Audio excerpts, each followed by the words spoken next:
Hey guys, so I'm going to be reviewing what happened at Imola last weekend here at F1. Now, honestly, I thought it was a pretty good race. It was actually, I second that. The first half was meh, but that last half was worth the last 20 laps. It was getting kind of I was getting kind of tired, honestly, for the first half, and then towards the end, it started to heat up with Lando cutting down that lead into Max. The biggest surprise of the race was how much time Lando was able to, get away from Max. Ended up finishing 0.7, less than a second behind Max. It's pretty much the closest we've had all season in terms of, somebody getting a chance to chase down Max, and it was exciting to watch Lando, get closer and closer to Max. And then Charles looked good too. The Ferraris looked okay. In terms of upgrade packages, we'll see what they bring into Monaco and see if they're able to keep on pace with Red Bull and everything else.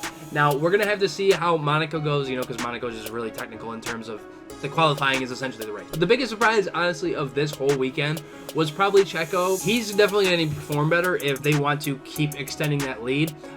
Right now, they're keeping it just about even in terms of points totals, because right now with Max finishing in first getting 25 points and Checo finishing in 8th, which he finished behind George and Lewis getting only 4 points, but that's 29 between the two of them. Ferraris only ended up getting 25 and the McLarens ended up getting 30, able to extend the lead essentially. So going to Monaco, this is what we're looking like. We're looking at Red Bull with 268, Ferrari at 212, McLaren at 154, Mercedes 79, 44, 27, and then 1, and then nothing for Williams and Kick. Mercedes being at 4 and Aston Martin being at 5.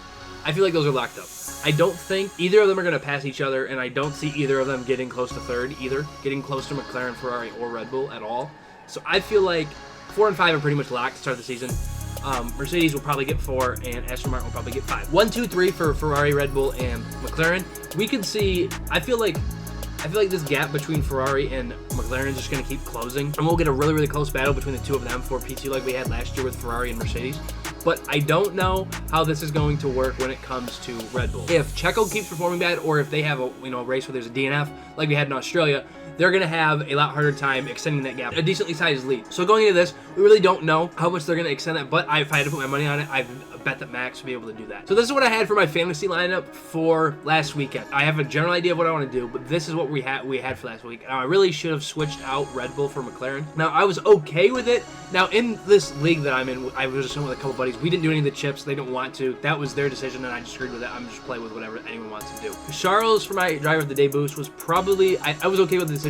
Now, when it comes to Monaco this weekend, the only move I'm 1000% sure on is swapping Red Bull for McLaren. That is for sure going to happen.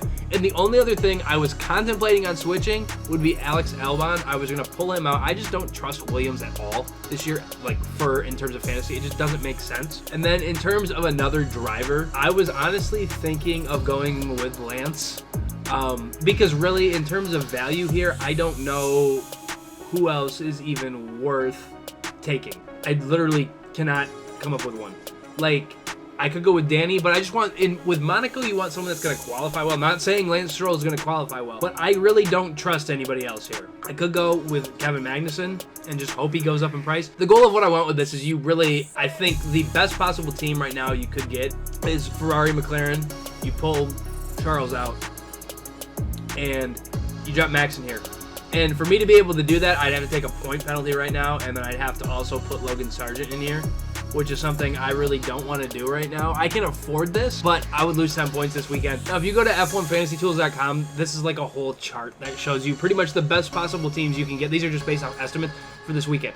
So they're pretty much rocking a Ferrari, McLaren, Lando, Ferrari, McLaren, Leclerc. Really thinking about it, I feel like what you would eventually want to get to, you could easily go, if you trust Max, if you think Red Bull's going to do well, you could swap out Leclerc or Norris for Max, which is more than possible. But for me, going into Monaco, this is probably what I'm going to end up with. Just go with Charles, Lance, Yuki, Nico, Valtteri, and then McLaren and Ferrari for Monaco this weekend. But two, let me know what your guys' thoughts on the race was last week in Italy. Overall, I liked it. Literally, my biggest takeaway is that McLaren looks halfway decent, and we should be excited for the remainder. I'm excited for the remainder of the season. The fact that it's close is all you could ask for, and I'm completely okay with it. It just makes it more exciting that the races are close and that we, have a little bit of battle between Lando, Max, Charles, Carlos, and their two, Checo as well, Oscar as well. All I want is the races to be close and there to be a fight for P1, and it makes it just more entertaining, makes the races better than, Max winning by 10, 15 seconds every race. Yeah, it's good to see greatness, but it gets to the point where I'm just like, okay. Overall, I was happy with it, and really, My biggest wonder is where Carlos is going to end up in terms of a seat next year. It looks like Merck is pretty much set on taking Kimi, and I've heard rumors of Carlos going pretty much everywhere. Mercedes, Williams, Audi, I don't know where he's going to end up. But either way, let me know who you think is going to get pole. If Charles can break his curse here in Monaco this weekend, maybe get the win, maybe get pole. Let's see how it goes. But hopefully you guys enjoyed the video. Peace, guys.